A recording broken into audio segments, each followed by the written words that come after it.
ಜಿಮ್ಗೆ ಬರುವ ಮಹಿಳೆಯರನ್ನ ಪುಸಲಾಯಿಸಿ ದುಷ್ಕೃತ್ಯ ನಡೆಸ್ತಾ ಇದ್ದಾರೆ ಎನ್ನುವಂತಹ ಆರೋಪ ಕೇಳಿ ಬಂದಿದೆ. ಜಿಮ್ಗೆ ಬರ್ತಾ ಇದ್ದಂತಹ ಮಹಿಳೆಯರನ್ನೇ ಟಾರ್ಗೆಟ್ ಮಾಡಿ ಜಿಮ್ ಜಿಹಾದ್ ಮಾಡ್ತಿದ್ದಾರೆ ಎನ್ನುವಂತಹ ಗಂಭೀರ ಆರೋಪವನ್ನ ಮಾಡಲಾಗಿದೆ. ದಾವಣಗೆರೆಯ ಪವರ್ ಫಿಟ್ನೆಸ್ ಕ್ಲಬ್ ಎದುರು ಈ ಬಗ್ಗೆ ಆಕ್ರೋಶವನ್ನ ವ್ಯಕ್ತಪಡಿಸಿ ಹಿಂದೂ ಸಂಘಟನೆಗಳು ಪ್ರತಿಭಟನೆಯನ್ನ ಮಾಡ್ತಿದ್ದಾವೆ. ಮಧ್ಯ ಕರ್ನಾಟಕ ದಾವಣಗೆರೆಯಲ್ಲಿ ಜಿಮ್ ಜಿಹಾದ್ ನಡೀತಾ ಇದೆ ಎನ್ನುವಂತಹ ಆರೋಪವನ್ನ ಮಾಡಲಾಗಿದೆ. ಹಿಂದೂ ಮಹಿಳೆಯರ ಅಶ್ಲೀಲ ವಿಡಿಯೋವನ್ನ ಇಟ್ಕೊಂಡು ಬ್ಲಾಕ್ ಮೇಲ್ ಮಾಡ್ತಿದ್ದಾರೆ ಎನ್ನುವಂತಹ ಗಂಭೀರ ಆರೋಪವನ್ನ ಮಾಡಿದ್ದಾರೆ. ದಾವಣಗೆರೆ ಸರಸ್ವತಿ ನಗರದ ಪವರ್ ಫಿಟ್ನೆಸ್ ಜಿಮ್ನಲ್ಲಿ ನಡೆದಿರುವಂತಹ ಘಟನೆ ಇದು.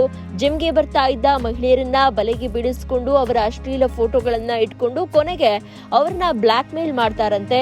ಸರಸ್ವತಿ ನಗರದ power fitness gym trainer Ismail ಮೇಲೆ ಇಂಥದ್ದೊಂದು ಗಂಭೀರ ಆರೋಪವನ್ನ ಮಾಡಲಾಗಿದೆ. ಇಸ್ಮಾಯಿಲ್ ಜಿಮ್ಗೆ ಬರ್ತಾ ಇದ್ದ ಹಿಂದೂ ಮಹಿಳೆಯರನ್ನ ಬಲೆಗೆ ಬೀಳಿಸಿಕೊಳ್ತಾ ಇದ್ದಂತೆ. ಆ ನಂತರದಲ್ಲಿ ಅವರ ಜೊತೆಗೆ ಕ್ಲೋಸ್ ಆಗಿ ಅವರ ಖಾಸಗಿ ವಿಡಿಯೋ ಫೋಟೋವನ್ನ ಇಟ್ಕೊಂಡು ಹಣಕ್ಕಾಗಿ ಅವರ ಬಳಿ ಬ್ಲಾಕ್ ಮೇಲ್ ಮಾಡ್ತಾ ಇದ್ದಂತೆ.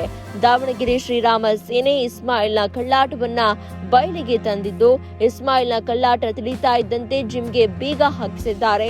ದಾವಣಗೆರೆ ಕೆಟಿಜಿ ನಗರ ಪೊಲೀಸ್ ಠಾಣಾ ವ್ಯಾಪ್ತಿಯಲ್ಲಿ ನಡೆದಿರುವಂತಹ ಘಟನೆ ಇದು.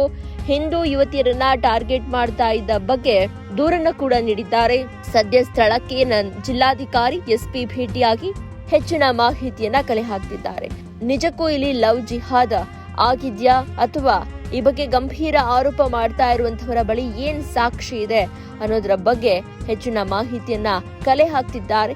ಇದೀಗ ಜಿಮ್ ಟ್ರೈನರ್ ಇಸ್ಮಾಯಿಲ್ನ ಬಂಧಿಸಬೇಕು, ಜೊತೆಗೆ ಆತನನ್ನ ಗಡೀಪಾರು ಮಾಡಬೇಕು ಅನ್ನುವಂತಹ ಒಕ್ಕೊರಲ ಅಭಿಪ್ರಾಯ ಕೇಳಿ ಬರ್ತಾ ಇದೆ.